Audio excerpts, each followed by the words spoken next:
This project has sat long enough. I have the spring barrel and I have the center mandrel that has come disconnected. I can't actually imagine how this happened. I wish I had a time machine. I wish I had a look back way to figure out what possibly happened. My guess is that when this was being serviced, the person who was trying to separate the two barrels could not for the life of them figure out how to get the two barrels apart, and did something catastrophic that resulted in this pressed in piece becoming detached from the barrel. I do not want to put this back the way it was. If you remember, this had been welded across both barrels, a piece of coat hanger or nail or whatever it was. I am going to solder this piece onto this piece. These are both steel. Brazing had been suggested. I actually don't have brazing equipment. I figure I'm going to solder this, and if this doesn't work, I can always unsolder and I can have it done after. I don't mind putting the spring on. I don't make them too super goopy to begin with. So what I'm going to do now is I'm going to clean off the nickel plating that is on this. This does have a plating on it. I found out when I was trying to clean up the residue from the welds. I'm going to clean that off on my wire wheel over here. I am going to also clean off the end of this.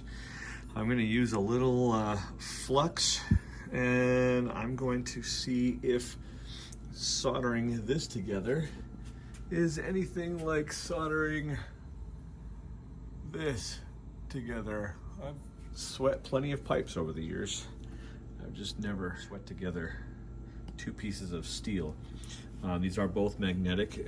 I thought this was aluminum, but actually I guess it doesn't make sense for being as old as it is. They're both steel, they're both magnetic.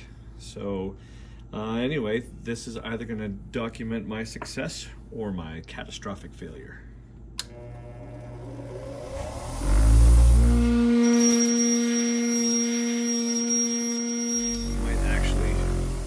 Take and scrape that away, but I will clean up this piece. Now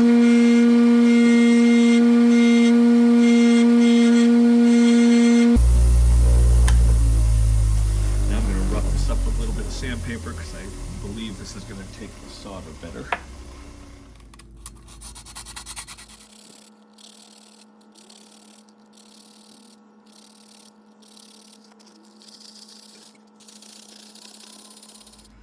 Well, it looks about as good a start as I'll get.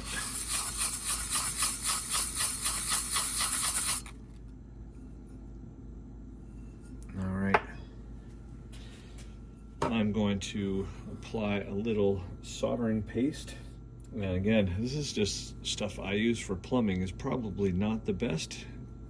Looks an awful lot like the electrical grade stuff. Do both parts. My first reaction was to try and use, what is that stuff? Bondo.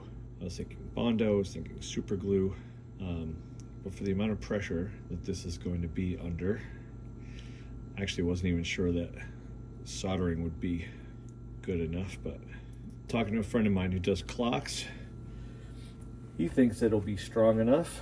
I suppose we'll find out. The solder I'm going to use is just this rosin core solder from Radio Shack. And I kind of hate to use this stuff up. It's not like Radio Shack is coming back. A little liquid courage. I guess like soldering pipes, I'm going to press these two pieces together. Make sure that is good, tight connection. I see flux oozing out.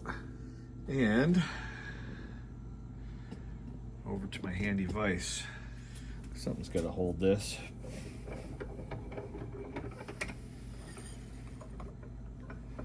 All right. I'll try not to get in the way. Well, here we go.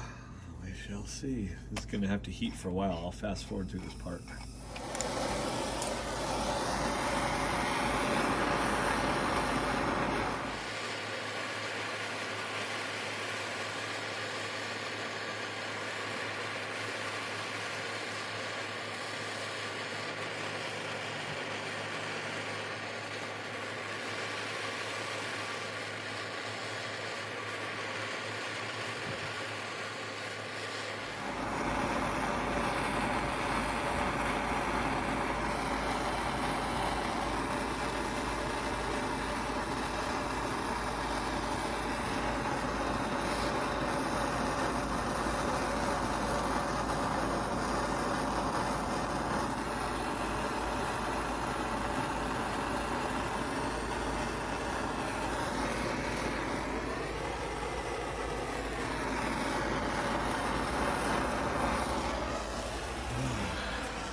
cool off a little slowly.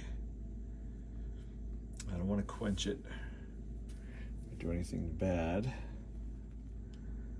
Well, I mean, looks like it's soldered. I'll check in a bit. Okay, after a little polish up on the wire wheel, here's what we have. I obviously was not being too careful with the solder. I really wanted to give it some stability.